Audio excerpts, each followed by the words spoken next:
प्रबल सर, जिस तरीके से एक होकर के चुनाव लड़ा जा रहा है वो तो ठीक है, लेकिन जो ये सिस्टम है, जिस सिस्टम का बार बार जिक्र होता है, बार बार हार का आरोप मढ़ा जाता है उस पर, उस सिस्टम से कैसे लड़ा जाएगा? क्या कुछ विशेष तैयारियां भी होंगी इस बार? क्या अतिरिक्त सावधानी बरती जाएगी गठबंधन की तरफ से? अतिरिक्त सावधानियां क्या बरती हैं? हम्म। जब राजीव कुमार संघी इलेक्शन कमीशन पर बैठा हुआ है, अब मेरी जानकारी में जो अभी मैंने बात की, संभल क्षेत्र में कुंदरकी की सीट में 15,000 वोट मुसलमानों के, खासकर मुसलमानों के काट दिए गए। जहां पे अधिकारियों को जाति देखकर और धर्म देखकर हटाया गया, यादव, कुर्मी, अन्य पिछड़ी और जो जाटव समाज है उसके अधिकारी, कर्मचारी और मुसलमान कर्मचारियों को हटाया गया। उस पर कहां सुप्रीम कोर्ट सो रहा है? क्या कर रहा हाई कोर्ट? अभी संघी राजीव कुमार से हमें तो कोई आशा नहीं। अगर ईमानदारी से चुनाव होगा, निष्पक्ष चुनाव होगा, तो इंडिया गठबंधन वहां पे मैक्सिमम सीटें जीतेगी। बेईमानी करेंगे, रामपुर मॉडल लाएंगे, लोगों को वोट देने नहीं निकलने देंगे, लाठी डंडे से पीटेंगे, वोट काट दिया है जिस तरीके से, उस परिस्थिति में भारतीय जनता पार्टी चाहे तो 10 की 10 क्या 403 की 403 सीट जीत जाए। ईवीएम पर जो घोटाला कर रहे हैं वो कर रहे हैं अलग, और उसके बाद जब थोड़े मोड़े मार्जिन से इधर उधर सीटें होंगी तो वहां बेईमानी से उसको जिताने का प्रयास डिस्ट्रिक्ट मजिस्ट्रेट करेंगे जो आरओ होंगे। वो घोषित ही नहीं करने, सर्टिफिकेट नहीं देंगे। इस कंडीशन में एक ही चीज है कि इलेक्शन कमीशन का घेराव, उसके अलावा अब कोई रास्ता बचा नहीं। इलेक्शन कमिश्नर का घेराव हो, इलेक्शन कमीशन का घेराव। जिस दिन रिजल्ट आने वाले हो, जिस दिन चुनाव हो रहा हो, उस दिन भी एक टीम जाए और घेराव करती रहे। ये बात मानने वाले लोग नहीं।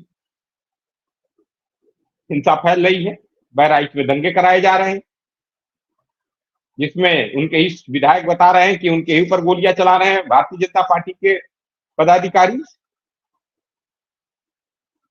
तो सवाल ये है कि अब ये सब हो रहा है तो आशा क्या करेंगे? लोकतंत्र बचेगा कहां? अब आप ये बताइए, झारखंड में भारतीय जनता पार्टी विरोध करती है और लेटर लिखती तो डीजीपी को बदल दिया जाता है झारखंड के, क्योंकि वहां झारखंड मुक्ति मोर्चा कांग्रेस की सरकार है। वही शिकायत एनडीए महाविकास अघाड़ी करती है कि महाराष्ट्र के डीजीपी को बदला जाए, तो वो नहीं बदलते। तो उस कंडीशन में आप निष्पक्ष चुनाव की आशा कैसे कर सकते हैं? हो सकता है बाकी लोगों को आशा हो, लेकिन मुझे आशा नहीं कि निष्पक्ष चुनाव होगा। और जो खेल मोदी, अमित शाह, योगी और ये कर रहे हैं, क्या नाम है, मोहन भागवत, ये एक आग से खेल। आप कहते हैं ना, आदमी को दीवार तक घिसका दो तो रिवोल्ट होता है। ज्यादा दिन बचे नहीं। एक समय सीमा है, लोग लोकतंत्र पर विश्वास करते इसलिए वोट देने जाएंगे, और उनको वोट देने नहीं दोगे, अगर लोकतांत्रिक प्रक्रिया से विरक्त करोगे, तो नरेंद्र मोदी, अमित शाह, मोहन भागवत और योगी आदित्यनाथ सुन ले जी, उनका भी हाल वही उन्हीं सत्ताधीशों की तरह होगा जो तानाशाहों का होता है। ये जनता ज्यादा दिन सुनती नहीं, ज्यादा दिन देखती नहीं। आज आलू की कीमत 60 रुपया हो गया, प्याज की कीमत 100 रुपए से नीचे नहीं आ रही है, टमाटर 100 रुपए से ऊपर है, साग जो है हरी साग 60 रुपए है, और नरेंद्र मोदी चोरी बेईमानी से 70 सीट जीत लेता है। कोई हल्ला नहीं, कोई शोर नहीं। ये नोएडा में बैठे हुए गोदी मीडिया वाले रोज नैरेटिव सेट करते हैं, दंगे फैलवाते हैं। तो आप आशा क्या करते? मुझे कोई आशा नहीं है। इस वर्तमान जो ये इलेक्शन कमीशन है, ये सुप्रीम कोर्ट है या हाई कोर्ट है, ये सब संघ के दबाव में काम कर रहे हैं, नरेंद्र मोदी के दबाव में काम कर रहे हैं। और मुझे लगता है कि तमाम जजेज और तमाम वह अधिकारी, मुझे लग रहा है संघ की दीक्षा लिए हुए प्रचारक के तौर पे काम कर रहे हैं जी। इस समय। बस एक ऑप्शन लास्ट बचा हुआ है, अगर बेईमानी करोगे तो लोग सड़कों पर उतरेंगे। देखेंगे नहीं कौन सा नेता आ रहा है, कौन सा नेता नहीं आ रहा, कौन सी पार्टी का नेता नेतृत्व करेगा, कौन सा नेतृत्व नहीं करेगा। जब मर्जी तब किसी को गोली मरवा दे रहे हो, जब मर्जी तब किसी को कुछ करवा दे रहे हो।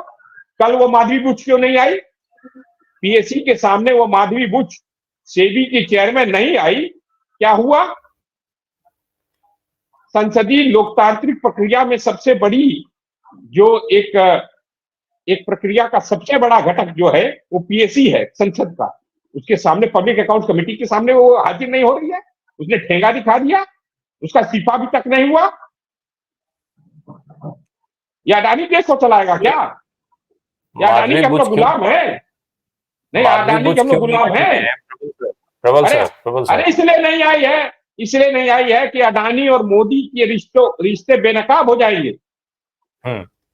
माधवी बुच की पेश ना होने के पीछे की जो वजह है, और वजह नहीं, वजह तो किनारे रखिए, मुझे लगता है जो ताकत है, जिस ताकत की बदौलत वो पेश नहीं हो रही, मोदी और अडानी है इसके साथ। और क्या, मोदी अडानी साथ है, पीछे खड़े, इसलिए नहीं आएंगे। और आप बताइए कि मुसलमानों का 15,000 वोट काट दिया आपने, एक नागरिक का वोट काट दिया। यादवों का वोट काटा जा रहा है, जाटवों का वोट काटा जा रहा है, अन्य पिछड़ी जातियों का वोट। क्या वो देश के नागरिक नहीं है? क्या इस देश का नागरिक वो बस मोहन भागवतवा है? बिल्कुल है, बस वो मोहन भागवत ही देश का नागरिक है, या संघ प्रचारक बस वो है? ये चंद्रचूड़ क्या कर रहे हैं? प्रबल सर, जरा संक्षेप में एक चीज बताइए, जिस तरीके की, जिस इनिशिएटिव की हम लोग बात कर रहे हैं, इस तरीके की स्ट्रेटेजीज तो आखिर ये सारी दिक्कतें, सारी समस्याएं तो बार बार कांग्रेस पार्टी देख रही है। राष्ट्रीय पार्टी होने के नाते इसमें तो आगे बढ़ करके उनको खुद ही इस बात पर विचार करना चाहिए, इस समस्या का समाधान, स्थायी हल निकाला जाए, इस पर उनको पहल करनी चाहिए। फिर राजनीतिक दल क्यों नहीं करते हैं? कांग्रेस क्यों नहीं इसमें आगे बढ़ रही है? देखिए, जो आप बात करें वो लोकतंत्र में होता संभव, तानाशाही में संभव नहीं होता। नहीं, लेकिन प्रबल सर, बस एक चीज मैं कोट कर दूं, सरकार हो, भाजपा हो, सुन तो लीजिए, सरकार, प्रबल सर एक सेकंड, मैं एक चीज, अरे भाई पूरी बात सुन लीजिए। अगर मेरा कार्यकर्ता चला भी जाए आज, तो उसको पीएससी वाले तोड़ के फोड़ के जेल में बंद कर देंगे, उनको जमानत भी नहीं देंगे। पहले सुन, अरे सुन तो लीजिए, मैं भी आपको बता दे रहा अभी हो क्या रहा है। अरे आप लोग उस पर बात नहीं करते, मेरी बात ये है, इसीलिए मुझे बुलाया करिए, तो मुझे थोड़ा समय दीजिए। मैंने पहले भी आपसे आगे रखा।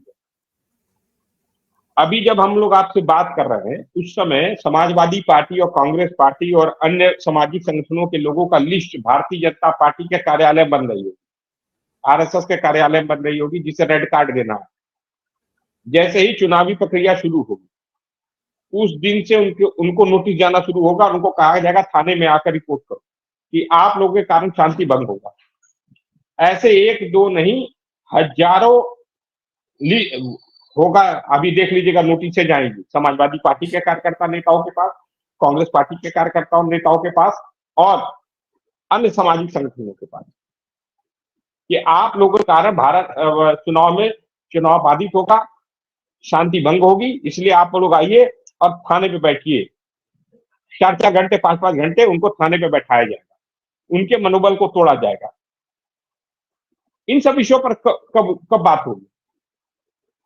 और इस सब विषयों के लिए कौन देखेगा? अब जनता तो जाके, कार्यकर्ता तो जाके क्या करे? कार्यकर्ता जो है, या तो घेराव करता रहे दिन भर रात भर थानों का या डीएम ऑफिसर्स का। एक कार्यकर्ता, जो आप बात कह रहे हैं, जो सब बातें कह रहे हैं, वो तब होता है जब देश के अंदर लोकतांत्रिक प्रक्रिया लागू हो, जब लोकतंत्र लागू हो।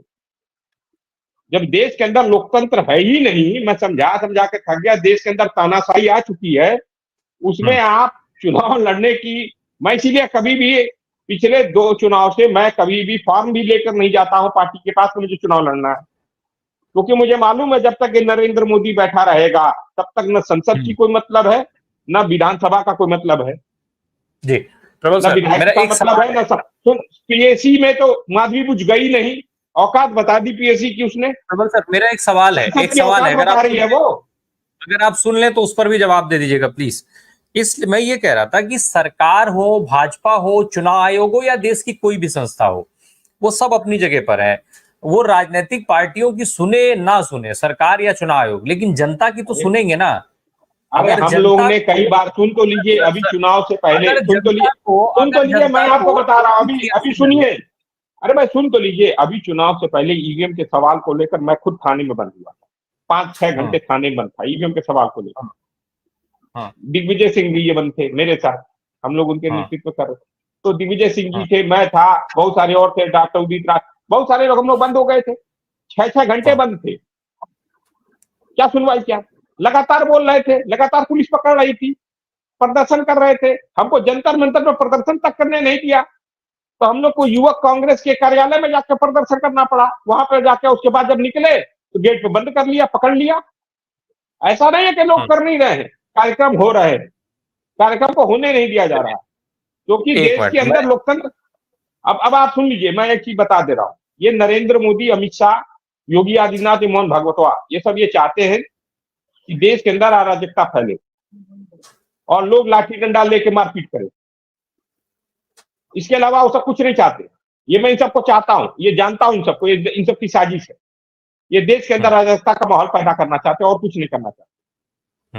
चलिए आप ये बताइए, कल आप बताइए 15,000, मैं आपसे पूछ रहा हूं ना, 15,000 वोट काट दिया कुंदरकी में मुसलमानों का। क्या मुसलमान देश के नागरिक नहीं है? क्या वो देश की अर्थव्यवस्था में अपना कंट्रीब्यूशन नहीं कर रहे हैं? वो यहीं पैदा हुए हैं ना। यह मोहन भागवत की तरह इजराइल में पैदा होकर थोड़ी आए, उसके पूर्वज तो इजराइल से आए हुए। वो देशभक्ति का प्रमाण पत्र दे रहा है हम लोगों को। नहीं, सुन लीजिए, वो देशभक्ति का प्रमाण पत्र हमसे मांग रहा है, हम उससे पूछते, तू इजराइल से आया हुआ, तू बता अपना, तू तो यहूदी था, तेरे पूर्वज यहूदी थे। ये मैं नहीं कह रहा हूं, ये तो तथ्य है।